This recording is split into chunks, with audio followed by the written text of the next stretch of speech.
Welcome all of you. In our previous discussion, we have studied about the first Maxwell's equation. It says that the divergence of the flux density is equal to charge density.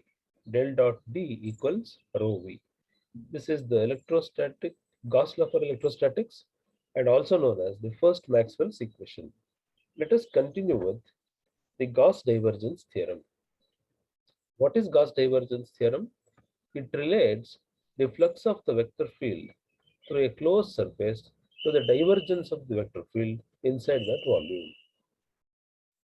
Gauss divergence theorem relates the flux of the vector field through a closed surface to the divergence of the vector field inside that volume. The statement is read like this. The surface integral of the normal component of the flux density over any closed surface is equal to the volume integral of the divergence enclosed by the surface. So surface integral of mathematically it can be read as it is written as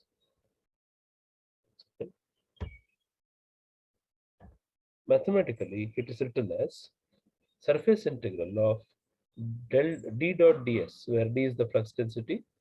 D dot ds is equal to volume integral of the divergence of the flux density. We need to prove this. Let us consider the proof.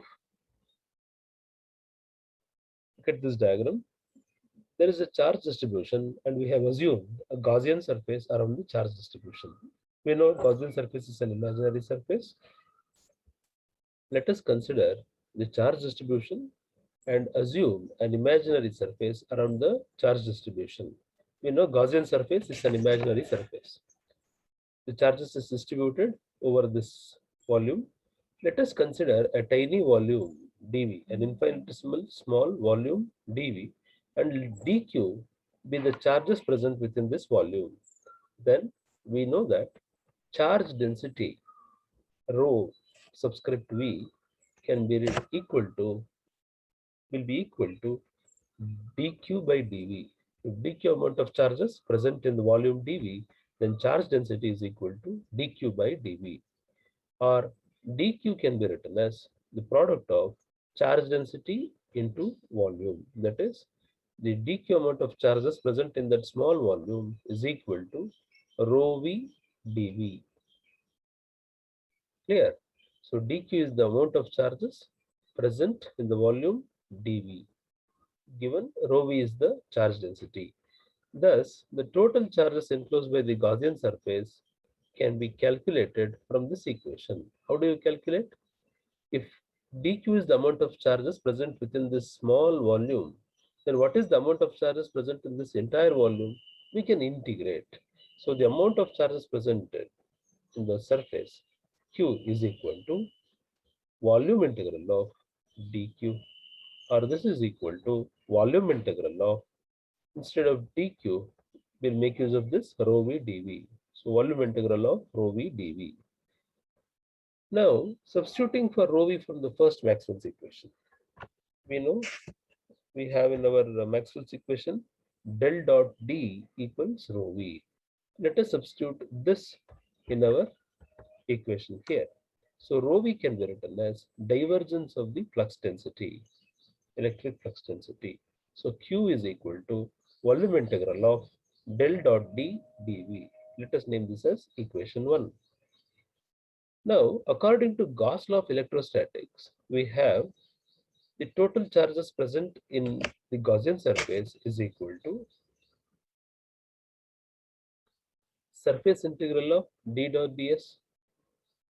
We have read this as we can recall the Gauss law, which says that the total electric flux through the closed surface is equal to 1 by epsilon naught times the charge density. So 1 by epsilon naught times the charges enclosed. So the charges enclosed will be equal to epsilon naught into E dot ds. Epsilon into E becomes D. So this is equal to D dot ds. Q is equal to surface integral of D dot ds. Let this be equation 2. Now comparing equation 1 and equation 2, we have Q the LHS same. So we can equate the RHS of both the equation. So we get surface integral of d dot ds is equal to volume integral of del dot dv. This is nothing but the statement of Gauss divergence theorem. Thus, we have proved the Gauss divergence theorem. This is an important question. It can be asked for 4 marks. Please learn this, practice this. So by this, we complete the Gauss divergence theorem. Next, we'll look at the second Maxwell's equation, which is Gauss law for magnetostatics. That is in case of magnetic field. For this, let us consider a magnet. We know if in case of magnets, always the polarities coexist. Both the poles always coexist. They exist together. Whenever there is a north pole, there is a south pole. We cannot isolate the poles. Whereas in case of electric field, we can isolate a positive charge or a negative charge. But in case of magnet, we can never isolate the poles. They coexist. So the field lines will be running from north pole to south pole. It is shown like this. Now, to calculate the electric flux anywhere in the magnetic field, we know we can assume a Gaussian surface. Suppose I consider a Gaussian surface anywhere in the field, then the through the Gaussian surface, there will be a electric field line coming inside and an electric field line, the magnetic field line coming inside and a magnetic field going outside. So for any incoming field line, there is an outgoing field line. That means the net flux will be zero. Could you get that? In the magnetic field, wherever you consider the Gaussian surface, for every incoming magnetic line of force, there is an outgoing magnetic line of force. So the net flux passing through the surface will be zero.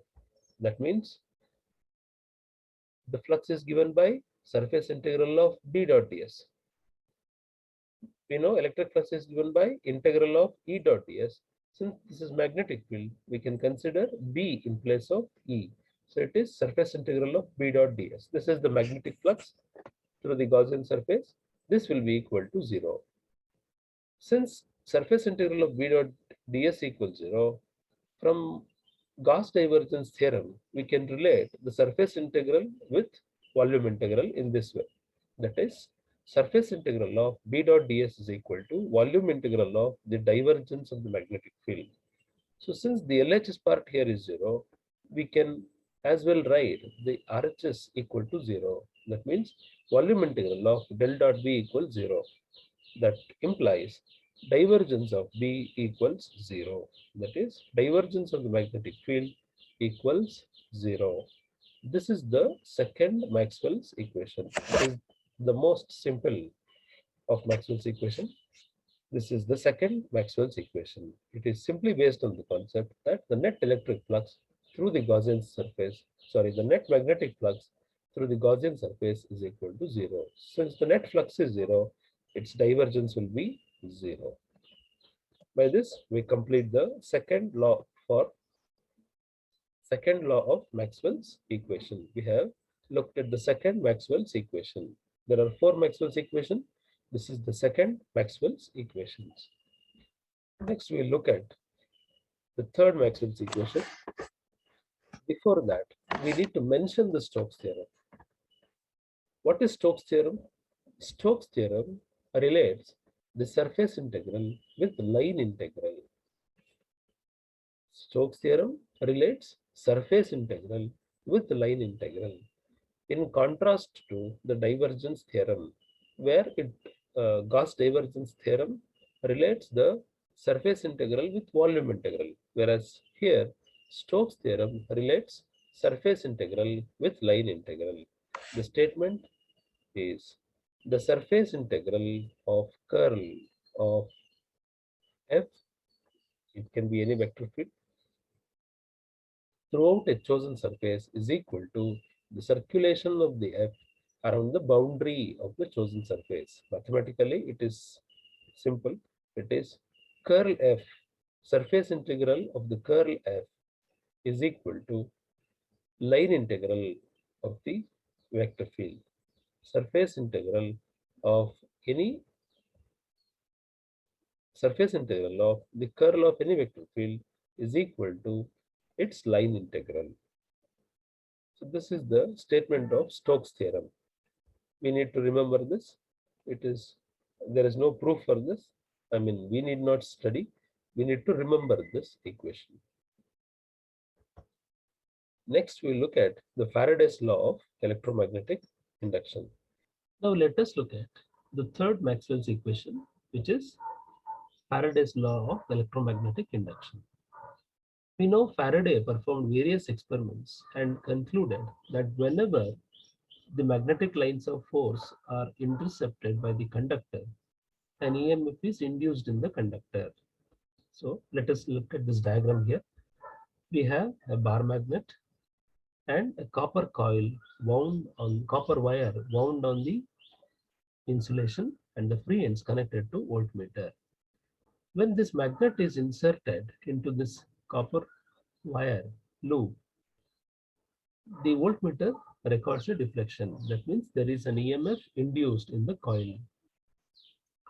Again, if it is pulled back, again an EMF is induced, but it is in the opposite direction. So if you insert, there is deflection in one side. If you pull back, there is an deflection in the opposite direction. So this Michael Faraday's observation can be compiled in two statements. One, whenever there is change in the magnetic flux linking the coil, there is production of EMF, and the EMF will be equal to a rate of change of magnetic flux. That means when you insert the coil, the magnetic lines of force around this copper wire are cut by this coil. So there is change in flux that is linking the coil. If d phi is the change in flux in time dt, then d phi by dt it represents the rate of change of flux linking the coil. Rate of change of flux linking the coil. So that will be equal to EMF, or EMF will be equal to d phi by dt. And the other observation is as the direction reverses, the deflection also reverses. That means there is the EMF induced in a direction opposite direction to the cause. That is, the EMF is induced in such a direction that it opposes the cause.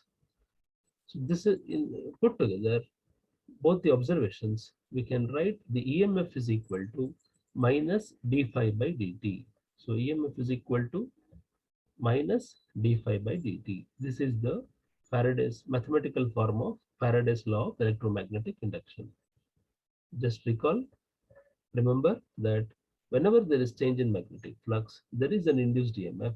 So E is equal to d phi by dt, and the EMF induced in a direction so as to oppose the cause. Therefore, we attach a minus sign. So E equals minus d phi by dt. Now, let us consider this diagram.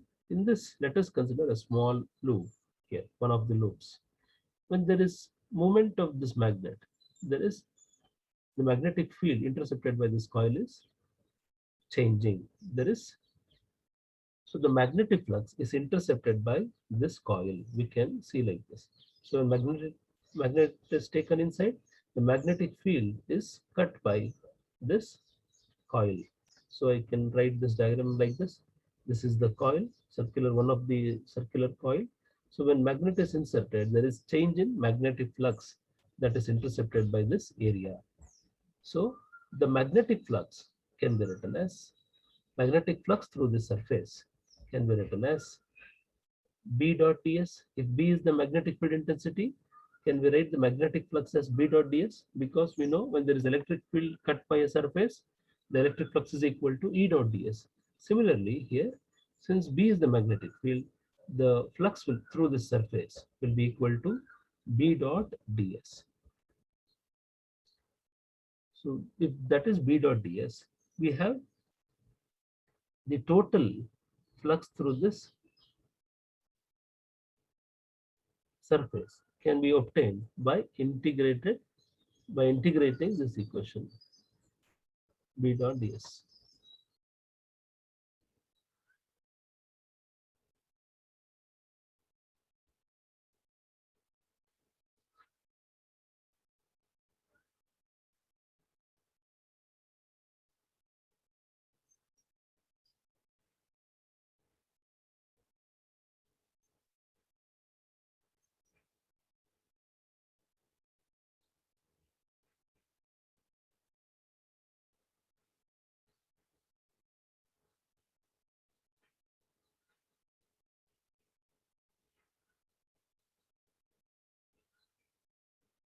If delta B by delta T is the rate of change of magnetic flux linking the coil, this loop over this surface area, small surface area ds.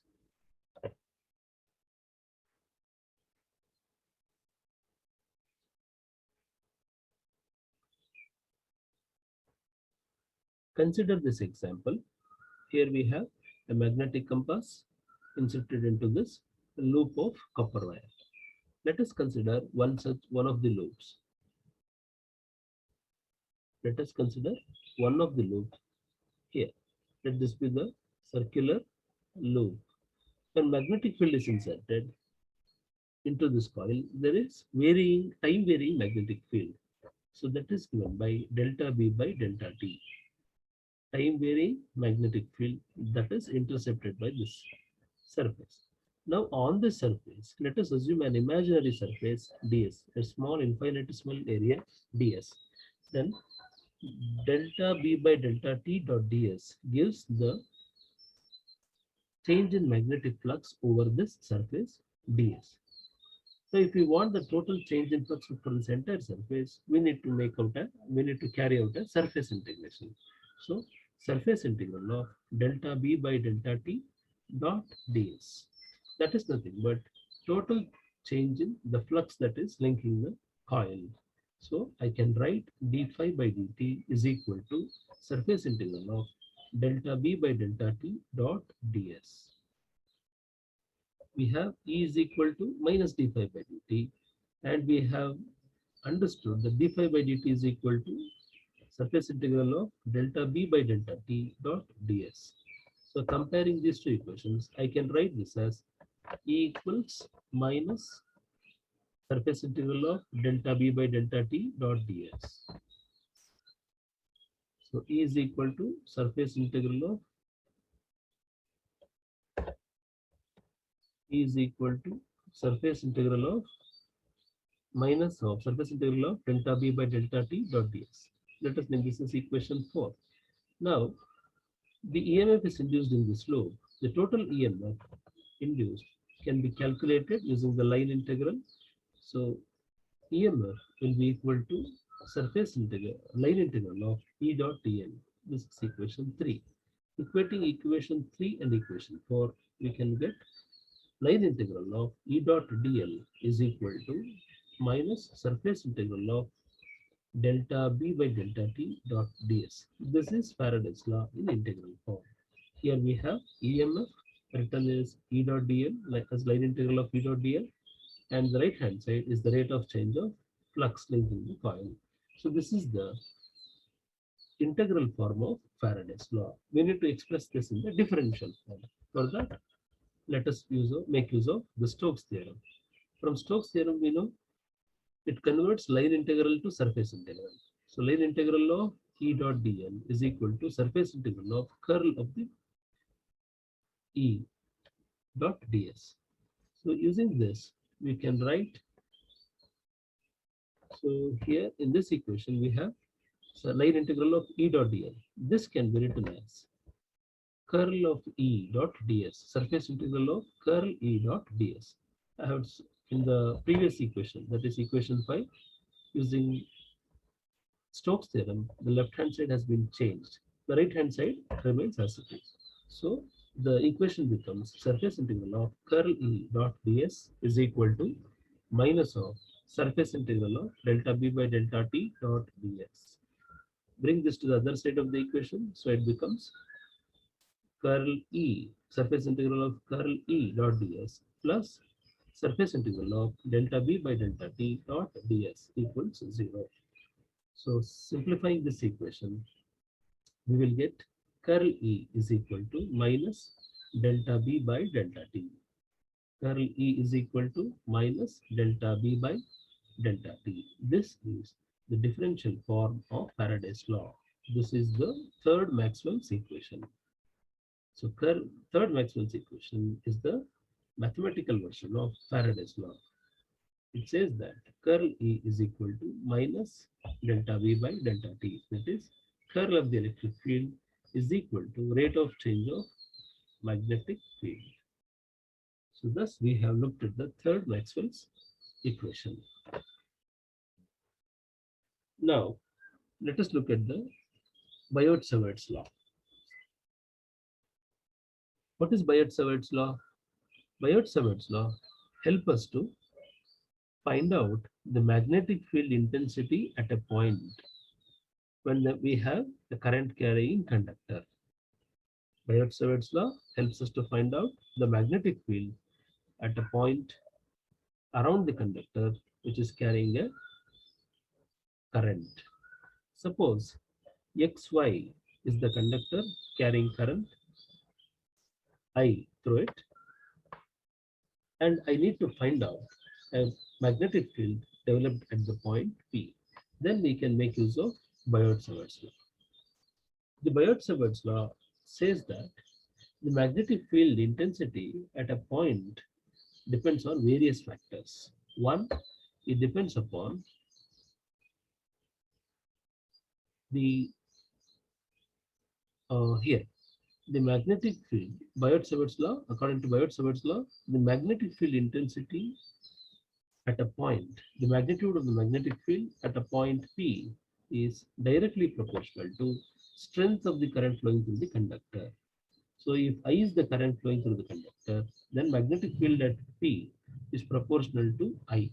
So let us assume the magnetic field developed at P is some delta H or dH. So dH will be proportional to I.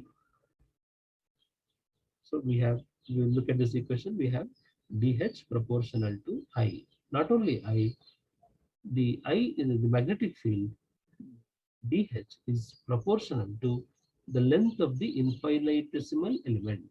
That means if this conductor is a long conductor, we can assume this to be divided into a number of tiny current elements, dl.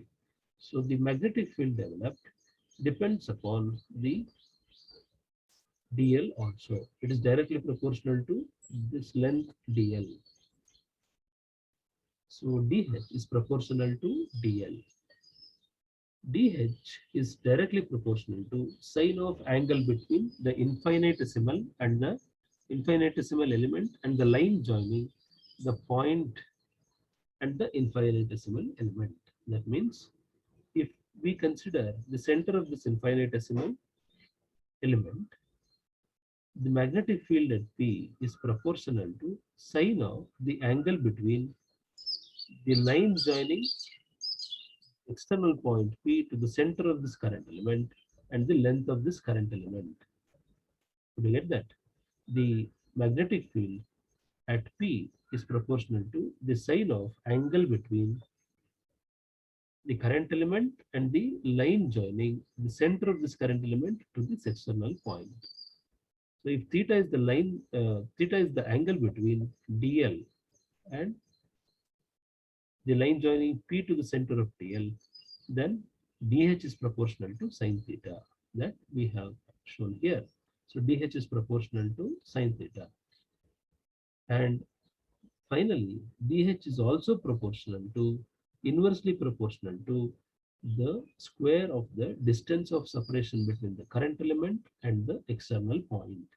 If R is the distance between the center of this current element and the external point P where we are finding the field, then dH, magnetic field, is inversely proportional to square of the distance between the two. So that is dH is inversely proportional to R square. This is Biot-Savart's law. dH is equal to dH is proportional to IDL sin theta by R square, or dH is equal to mu naught by 4 pi into IDL sin theta by R square, where mu naught by 4 pi is the proportionality constant that we have put. Mu naught is the permittivity and 4 pi, sorry, permeability, and 4 pi is a constant. So dH is equal to mu naught by 4 pi IDL sin theta by R square. So this is the magnetic field at the point P because of the current flowing through this conductor. This is Biot-Savant's law.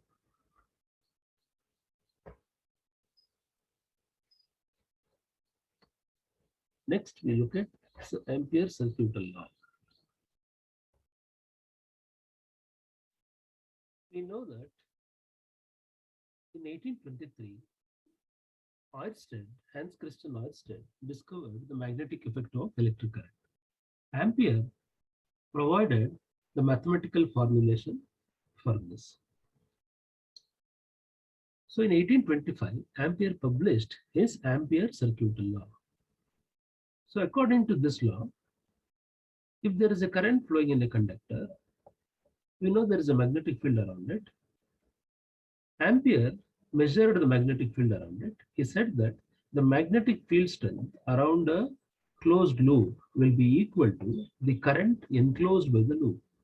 So suppose we consider this loop, the magnetic field around this loop, enclosed by this loop, will be equal to the current flowing through this. Mathematically put, it will be line integral of B dot dl is equal to mu naught I. If we transfer this mu naught to the other side, then so it will be B by mu naught dot dl is equal to I. B by mu naught is H. Therefore, the law can be written as Ampere circuital law can be rewritten as line integral of H dot dl is equal to I enclosed. The circulation, that means the circulation of magnetic field strength along a closed loop is equal to the net current enclosed by the loop. So line integral of H dot dl is equal to I enclosed. Now we know that using Stokes theorem, we can convert line integral to surface integral. So here the LHS is a line integral. We'll make use of Stokes theorem, just to recall the Stokes theorem and convert it into the surface integral. So line integral H dot dl will become surface integral of curl H dot ds, which is equal to I enclosed. Now we can also write the current flowing through the conductor or current enclosed by the loop as surface integral of J dot ds, where J is the current density of the current flowing through the loop. So I enclosed will be is equal to surface integral of J dot ds. We can refer this diagram here. If J is the current density, if J is the current density for this area of cross section, then current through this wire, or which is enclosed by this loop, will be equal to J times ds. So if it is integrated, it is surface integral of J dot ds. So I enclosed will be equal to surface integral of J dot ds. Comparing this equation with the previous one, we have I enclosed in the RHS. So we can equate the LHS side. That will become surface integral of curl H dot ds is equal to surface integral of J dot ds. Transferring this to the other side and simplifying, we can write this as curl H is equal to J. This is the other version or the another version of Ampere circuital law. We will look at the first equation. This is the integral form of Ampere circuital law, whereas curl H is equal to J. This is the differential form of Ampere circuital law, and this is the fourth Maxwell's equation. Ampere-Maxwell law. There was an inconsistency that we will look at into shortly. To explain the inconsistency, Maxwell modified the Ampere law Ampere circuital law and introduced this term here, that is delta d by delta t, rate, that is rate of change of flux density. He introduced this term. So this Ampere circuital law is now modified as curl H is equal to J plus delta D by delta T. Instead of curl H is equal to J, we will read the fourth Maxwell equation as curl H is equal to J plus delta D by delta T. This is the fourth Maxwell's equation. Or it is nothing but the modified Ampere's circuital law with Maxwell's correction. So this is the fourth Maxwell's law. We have looked at all the four equations. Now we will look at the inconsistency that led to the modification of Ampere circuital law. We know the law of conservation of charges. In all processes involving motion of charges, the net charges is conserved, isn't it? It is like law of conservation of mass, law of conservation of energy. Net charges are fixed. So let us consider a volume. Suppose there is net outflow of charges from the surface, then it constitutes current. We know that if there is net flow of charges, it constitutes current. So I can be written as dq by dt. I is equal to dq by dt.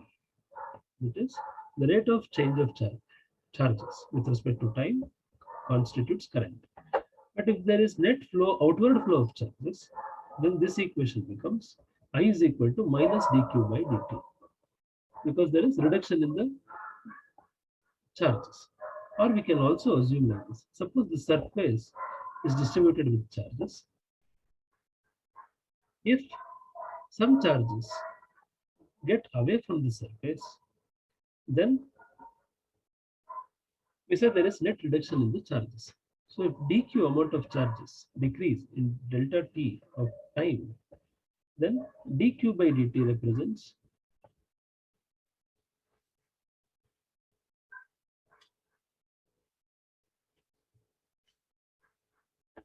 now we know the law of conservation of charges. The law of conservation of charges says that the net charges are conserved. It is like law of conservation of mass or law of conservation of energy or law of conservation of momentum. Suppose we have a volume on which charges have been distributed. Suppose there is leakage of charges from all the surfaces, then we know there is net reduction in the charges. Suppose delta Q charges decrease in delta T of time, then delta Q by delta T represents the rate of change of charges or rate of decrease in charges. The minus indicates the decrease in charges. This is nothing but current. So current is equal to minus delta Q by delta T. Whatever decreases, whatever charge decreases, that appears as current. So this is law of conservation of charges. Law of conservation of charges can be written in this form for a surface. Through a surface, if there is net reduction in the charges with respect to time, then that contributes current, or I is equal to minus delta Q by delta T. Now, we have this equation, I is equal to minus delta Q by delta T. Here, Q is equal to the charges that decreased from the surface. So this Q can be written in terms of charge density as volume integral of rho dV. And we have I is equal to J dot ds. This we already have seen in the Ampere's circuital law. Current can be expressed in terms of its current density. So I is equal to surface integral of current density, that is J dot ds. Look at this equation and the first equation. Where is the pointer? Look at this equation and this equation. We can, since LHS is same for both the equations, we can equate the RHS. So we get surface integral of J dot ds is equal to minus delta Q by delta T. This Q can again be substituted with charge density, volume integral of charge density. So in place of Q, we have written volume integral of rho dV. So we have surface integral of j dot ds is equal to minus dou by dou t of volume integral of charge density. We can use Gauss divergence theorem and convert the surface integral to volume integral. We know what is Gauss divergence theorem. So using the Gauss divergence theorem, surface integral of j dot ds can be written as volume integral of divergence of j. So this will be equal to the RHS is unchanged. Now we can see both sides we have volume integral. So we'll shift the RHS into the LHS and then we get this equation. If you simplify this, we get del dot j is equal to minus delta rho by delta t. Compare this equation with the first equation. I is equal to minus delta q by delta t. We said that this is nothing but law of conservation of charges. So compare this with this equation and see, just I have been replaced by I has been replaced by j. I mean, in place of current, an equivalent of that current density is written, and in place of charge, an equivalent of that charge density is written. So this is nothing but the differential form of conservation of charges. This is called equation of continuity. So divergence of current density is equal to minus delta rho by delta t. This is the equation of continuity.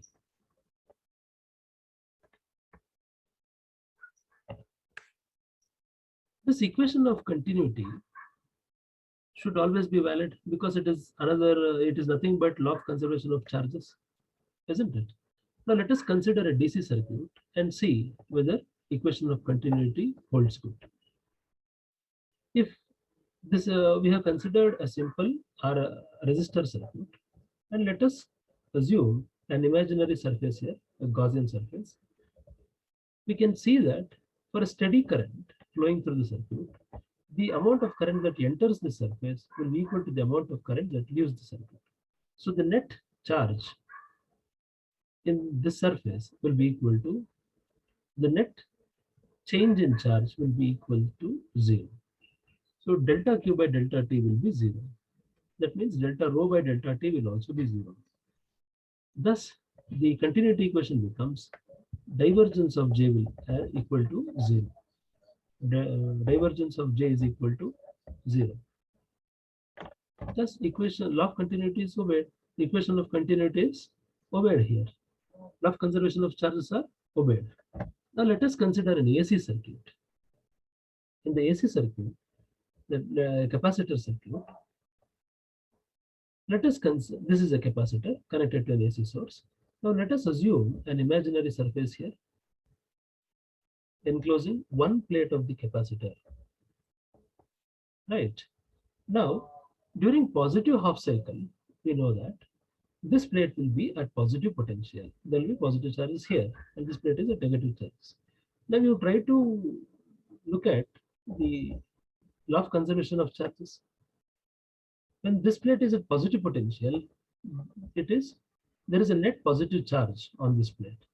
So if we look at the surface, there is net positive charge, and there is no net outgoing charge.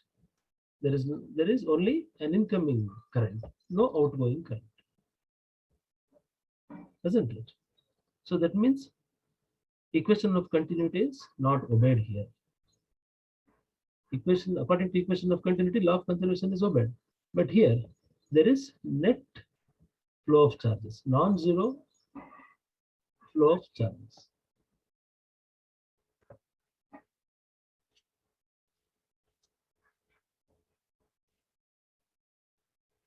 Now let us consider an AC circuit. AC circuit with a capacitor. Let us suppose an imaginary surface enclosing one plate of the capacitor. During positive half cycle of the AC, this plate will be positively charged and the other plate will be negatively charged. But if we look at the surface, there is an inward flow of charges, but no outward flow. That means there is net flow of charges.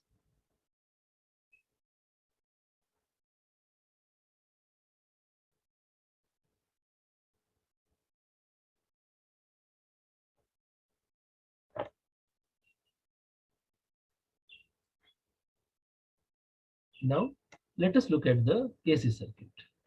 Here, we'll consider a capacitive circuit. Let us consider a capacitor attached to an AC source. And let us also assume an imaginary surface enclosing one of the plates of capacitor. Now, during positive half cycle, the capacitor, will, this plate of the capacitor will be at positive potential. There are positive charges in it. So there is an inward flow of charges, but there is no outward flow of charges. That means law of conservation of charges is not obeyed here. There is an inward flow of charges, but there is no outward flow of charges.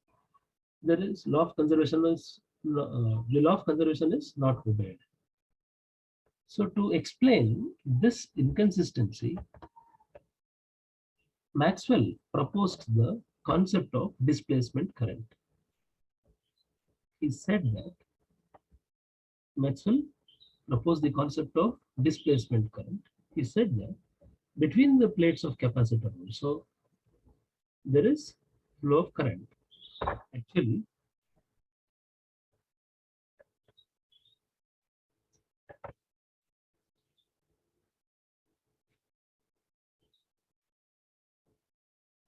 now let us consider an AC circuit containing capacitors. The capacitor is attached to an AC source, and let us assume an imaginary surface enclosure here, a Gaussian enclosure. Now, when the current flows through this during positive half cycle, when current flows through this one, this plate will be at positive charge. But between the plates of the capacitor, there is no flow of current. If you look at previous circuit, there was a steady current flowing through the circuit. There was a steady current flowing through the circuit. Whereas in this circuit, there is flow of current. We are not showing the direction, but the conduction current will be flowing in the circuit. There is direction of, there is flow of current in one direction. Between the plates of capacitor, there is no flow of current. That means law of conservation of charges is violated. Equation of continuity is violated. So to rescue the equation of continuity, Maxwell introduced the concept of displacement current density. He said that between the plates of capacitor also we can find a current called displacement current. In the external circuit, the current we find is called conduction current, whereas between the plates of capacitor there is a displacement current. What is the origin of this displacement current? He said that when the plates of capacitor gets charged, there is net rate of increase in charges. So because of the net increase in charges, there is a current constituted, that is displacement current. And because of this one, there is also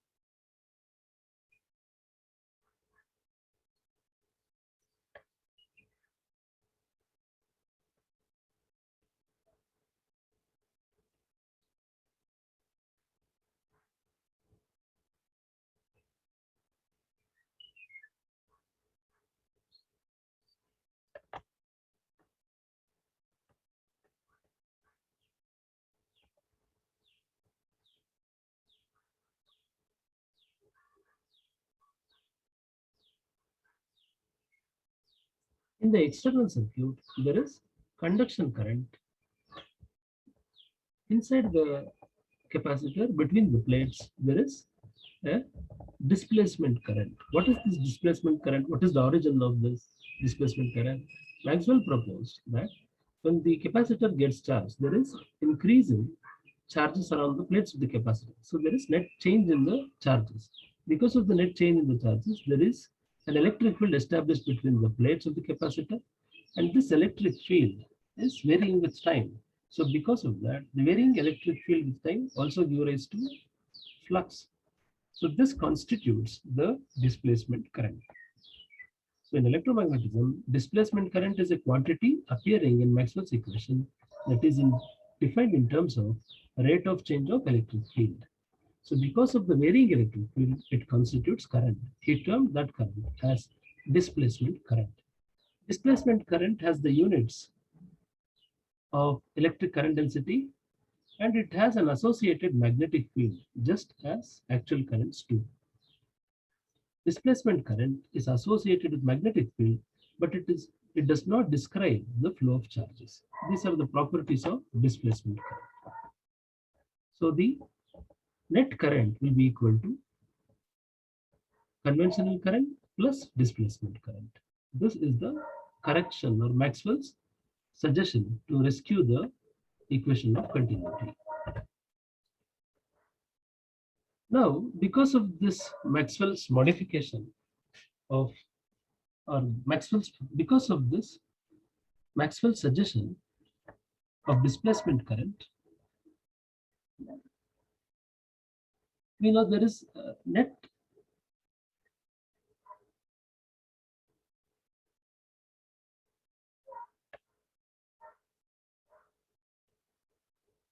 introducing the concept of displacement current for time varying circuits.